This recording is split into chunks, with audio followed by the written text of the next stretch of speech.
주민들이 궁금해하는 취재 후 얘기를 전하는 뉴스 AS 시간입니다. 지난 기획 취재에서 제로페이 활성화를 위한 공공시설 사용료 감면 정책에 대해 보도해드렸는데요. 뉴스 AS에서 자세히 다뤄보겠습니다. 먼저 김규범 기자의 60초 브리핑입니다. 관악구의 한 상점 앞에 나와 있습니다. 이곳은 지난 3월부터 제로페이 가맹점으로 가입했습니다. 제로페이 결제 실적에 대해 묻자 지난 석 달 동안 제로페이 결제는 단 한 건도 없었다고 합니다. 대부분의 소비자들이 그게 뭔지 그리고 불편해서 못 쓰겠다 이렇게 말씀하셔가지고 제로페이 사용 실적이 부진하자 서울시와 자치구는 공공시설 사용료 인하라는 정책을 꺼내들었습니다. 공공시설 사용료 인하를 통해 제로페이 사용자 수를 확보하겠다는 방침입니다.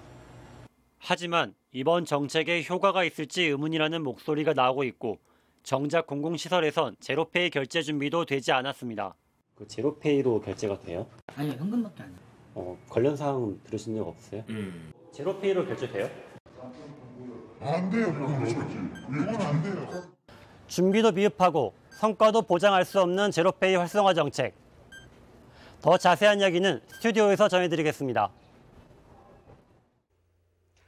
네, 김규범 기자가 스튜디오에 나와 있습니다. 네, 어서 오십시오. 네, 안녕하세요. 예, 우선은 제로페이 얘기부터 좀 나눠보겠습니다. 가맹점으로 가입을 하고 3개월 동안 단 한 건의 결제도 없었다고 하니까 실적이 굉장히 저조한 것 같습니다. 네, 제로페이 실적이 부진하다는 평가는 그동안 많이 있었습니다. 네. 수수료가 아니라 실적이 없어서 제로페이라는 말도 있었죠. 네. 가맹점으로 가입은 했지만 결제는 이루어지지 않다 보니 상인 중에는 제로페이 결제를 어떻게 해야 하는지도 모르는 경우도 있었습니다. 네.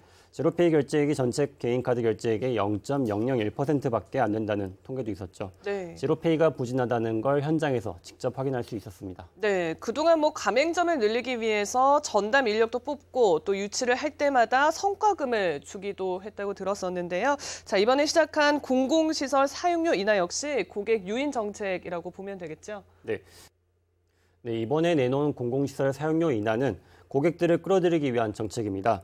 서울시와 자치구의 공공시설 사용료를 제로페이로 결제하면 일부를 할인해주겠다는 방안입니다. 그동안 많은 전문가들이 제로페이에 대해 지적해왔던 것 중에 하나가 바로 유인책 부족이었습니다. 소비자들이 제로페이를 써서 어느 혜택이 있어야 쉽게 받아들인다는 의견이었죠.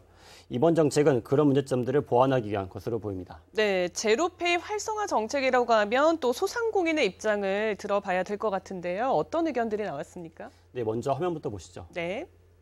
라고는 전혀 무관하다고 생각합니다. 제로페이 원래 그 취지가 소상공인을 위한 그런 목적으로 시행을 하고 그런 취지로 이제 시작을 했는데 전혀 소상공인을 위한 그런 제로페이가 아닌 그런 정책으로 흘러갈 수 있다. 네, 제로페이 취지가 소상공인 카드 수수료 감면입니다. 네. 공공시설 사용료와 소상공인은 별 상관이 없다라는 의견이 나올 수밖에 없습니다. 전문가들 역시 비슷한 입장이었습니다.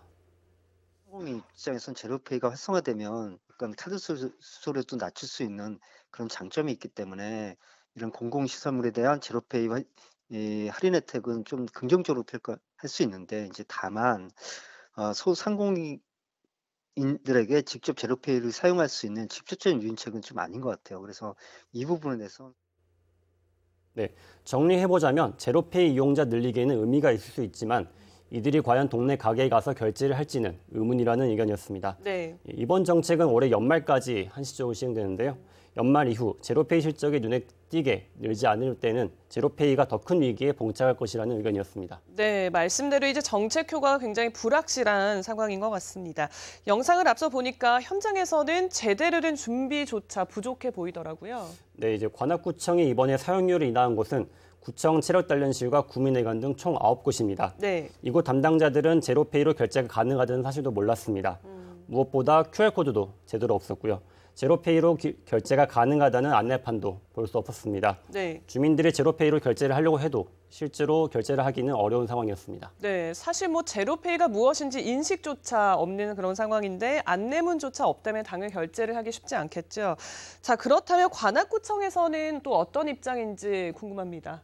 네, 구청은 4월 달에 이미 제로페이 결제를 위한 행정 절차들을 모두 마쳤다고 했습니다. 네. 다만 서울시에서 QR코드 발급이 늦어지다 보니까 제대로 된 준비를 할 수 없었다라고 말했습니다. 네, 그러니까 뭐 관악구청에서도 제대로 된 준비가 끝나지 않았다는 사실을 충분히 알고 있었던 것 같은데요. 그래서 아쉬운 점이 시행일을 좀 미루거나 아니면 좀 관련 부처 좀 조율을 했으면 좋지 않았을까라는 생각이 들어요. 네, 취재 과정에서 구청 관계자들에게 가장 많이 들었던 말 중에 하나가 서울시의 정책이라서라는 말이었습니다. 네. 실제 관련 조례 심의 과정을 보면 관악구청이 서울시의 자치구별 제로페이 결제 실적 평가를 신경 쓰는 모습도 볼 수 있었습니다. 하지만 전문가들은 구정을 책임지는 건 시청이 아니라 구청인 만큼 서울시 시정을 무조건 따르기보단 현장의 목소리를 거꾸로 서울시에 알려서 일정을 조율하는 모습이 필요했다고 지적했습니다. 네, 알겠습니다. 오늘 말씀 여기에서 마무리하겠습니다. 김규범 기자와 얘기 나눴습니다. 고생하셨습니다.